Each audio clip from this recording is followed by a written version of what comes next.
Julius Prediction.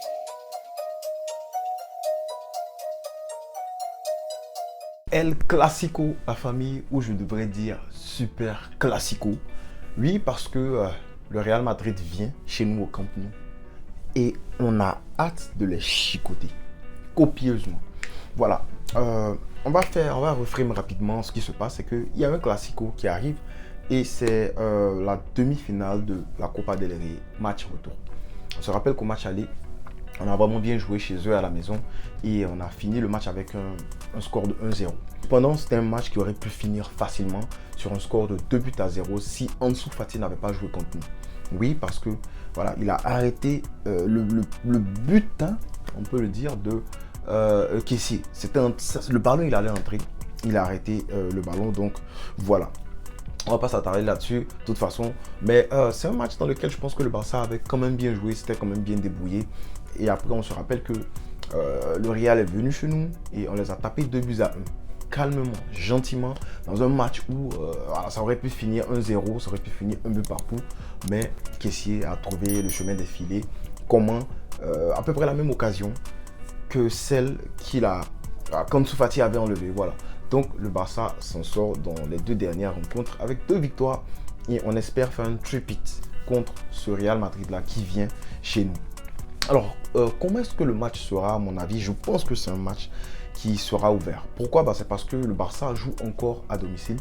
On le sait, au Camp Nou, on veut marquer. Le public a payé de fortes sommes pour venir voir les joueurs performer. Donc on veut performer, voilà. Donc ça devrait ouvrir un peu le match, ça devrait faire que le Barça attaque beaucoup plus. De l'autre côté, le Real Madrid, eux, ils sont obligés de gagner parce que, comme je l'ai dit, ils perdent. Actuellement, ils commencent le match, ils ont 90 minutes pour retourner le score parce qu'ils commencent le match étant mené 1-0. Et voilà, donc ça fait que ce Real-là va devoir sortir attaquer. Ils vont sortir attaquer et on le sait, un Real qui attaque de façon désordonnée, c'est ça leur force, mais en même temps c'est ça leur faiblesse parce qu'on a vu comment on a exploité le côté de Cavara. On avait fait l'analyse tactique, donc si vous n'avez pas vu l'analyse tactique, je vous invite à aller voir ou bien apprêtez-vous parce qu'il y aura encore une analyse tactique après ce match-là. Alors quels sont les enjeux? À mon avis, les enjeux, déjà c'est une coupe, on le sait, mais c'est un super classique, c'est-à-dire que on remporte ce match-là, on empêche le Real tactiquement d'aller remporter un trophée. On leur empêche d'avoir un trophée directement. Et moi, je pense que on l'avait dit au tirage, je pense que c'est un bon tirage pour le Barça parce que là, on peut éliminer les maîtres directement. De l'autre côté, il y a Osasuna contre Bilbao, si je ne me trompe pas, mais Osasuna, ils sont quand même tranchés en Copa. Ils sont en train de jouer leur saison en Copa actuellement. Donc, il y a ça en jeu. Puis, il y a aussi mentalement, parce que mentalement, ce Real là, il a perdu la Liga dans la tête. Je pense que voilà, c'est vrai qu'ils sont sortis d'un 6-0, un très bon match du Real. J'ai pas suivi le match, mais bon, un très bon match de Benzema, je voulais dire, qui a staté. Je pense que Hazard même a fait une passe D. Voilà, les gens ont commencé à dire, oh, Hazard, il a plus de passes D que Pedri. Voilà, donc Pedri, il a beaucoup plus de buts que Modric, Kroos, Tchouaméni, tout cela réuni. Si vous voulez faire ça, on va faire ça aussi. Donc voilà, tu empêches au Real, de remporter une Copa. De surcroît, en fait, ce qui me plaît, c'est que si tu les sors là, mentalement, tu les brises. Tu les brises parce qu'en Liga, c'est presque plié, on peut dire ça comme ça. Si on remporte les 4 prochains matchs, je pense que c'est plié. Mais en Copa, on les sort aussi. Et ça nous ouvre la voie pour aller prendre le triplé national. C'est pas rien le triplé national. Il y a combien de coachs qui ont remporté ça? Voilà, c'est compliqué. Je pense que la dernière fois que le Real même a touché la Super Copa, en fait, la Copa del Rey, ça date de 2013. Voilà, ça date de 2013 ou 2014. C'était la dernière fois qu'ils avaient remporté. Donc, ils veulent aussi ce trophée-là. Donc, voilà. Du côté du Barça, par exemple, il y a des problèmes parce que sur chaque ligne, il y a des absents. Il y a Christensen qui est absent. Et puis, c'est les meilleurs. Christensen qui est la meilleure recrue du Barça pour moi, actuellement, qui est absent. Ça, franchement, ça m'a fait mal quand j'ai vu qu'il était blessé. Tu as aussi De Jong qui est absent. Moi, je pensais que c'était un petit fake là, mais voilà, il sera absent contre le Real. Devant, tu as Dembélé qui est absent. En fait, j'ai oublié même Pedri. Voilà, tellement d'absents. La cruauté derrière ça, c'est que tu manques énormément de créativité. Voilà, tu manques de créativité. Mais bon, un point positif, c'est qu'on va retrouver Rafinha qui va pouvoir jouer ce match-là. Et puis, voilà, Araujo qui devrait jouer ce match-là sans problème aussi. Donc voilà, je pense qu'il y a de quoi aller chercher la victoire. Et j'aime bien les matchs qui sont ouverts comme ça, où tout le monde doit sortir attaquer. Voilà, c'est bien qu'on ait battu le Real chez eux. Là, ils sont obligés de sortir. Et on avait dit des boulevards sur le côté Carvajal, mais je ne sais pas si, à mon avis, c'est Lucas Vázquez qui vont aligner. Ça sera un match qui va vraiment se jouer au milieu. Et très dommage qu'on ait des absents dans notre milieu. C'est très dommage.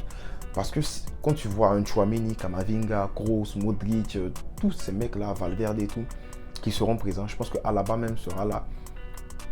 Cette équipe du Real Madrid là, en fait, pour moi, ils partent favoris sur ce match-là. Pas sur la double confrontation, parce que là, on mène déjà. Mais sur ce match-là, le Real, pour moi, ils partent directement favoris. C'est un match qui va se jouer au milieu et c'est compliqué parce que là, vous allez voir dans mon 11, j'ai hésité. Je ne savais pas qui mettre parce que c'est soit tu fais jouer Roberto au milieu, qui a quand même, on va le dire, moi je tire sur lui beaucoup, mais qui a quand même de l'expérience dans les matchs comme ça. Mais si tu fais jouer Roberto, bah, tu perds vraiment parce que, en fait, il y a un gros manque de créativité. Bah, en tout cas, vous allez voir de quoi je parle. Parce que c'est soit ça, soit tu fais jouer un gars comme Ferran Torres. Tu choisis qui?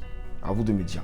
Voici le 11 que moi j'ai préparé pour ce match-là. Vous allez me dire ce que vous en pensez. N'oubliez pas de mettre en commentaire votre 11. Ter Stegen au but. Charnière centrale, j'ai choisi Alonso et Koundé. Compliqué. Ben, tu peux mettre qui? Tu peux mettre Garcia. Tu peux mettre... en fait, c'est dur. Mais j'ai choisi Alonso parce que c'est un mec qui avait quand même fait un bon match. Les deux bons matchs récemment, là, je crois que c'était contre Manchester United. Puis il y avait un autre match de Liga, j'ai oublié. Mais là, il a quand même sorti de bonnes performances. Eric Garcia qui est en train de bouger un peu en 6 actuellement. Je ne vois pas Eric Garcia commencer ce match-là. Donc, en défense centrale. Donc, Alonso, Koundé, mais c'est très difficile parce qu'Alonso peut se faire prendre facilement dans le dos. Mais si Koundé performe comme il avait performé contre Benzema, je pense qu'on pourrait sortir de ce match-là sans problème.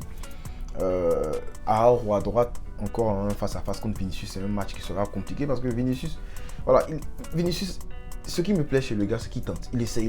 Ça passe pas, mais il essaie. Mais la dernière fois, il a essayé quand il a fui.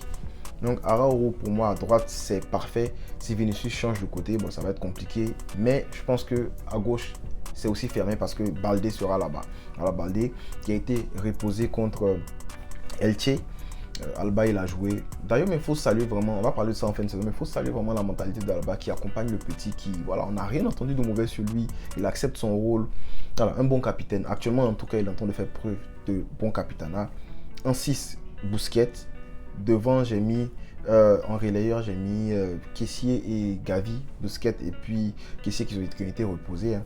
Gavi, bon, il n'a pas joué tout le match contre Elche. Devant, j'ai choisi le trident Lewandowski, Ferran à gauche et puis Rafinha à droite. Ferran, il a dit récemment qu'il préfère jouer à droite, mais frérot, il y a Rafinha qui est de retour, tu vas devoir te continuer la gauche. Si tu veux pas, tu sors, on va faire entrer Moussa Fati. Voilà, bon, je peux dire, mais voilà.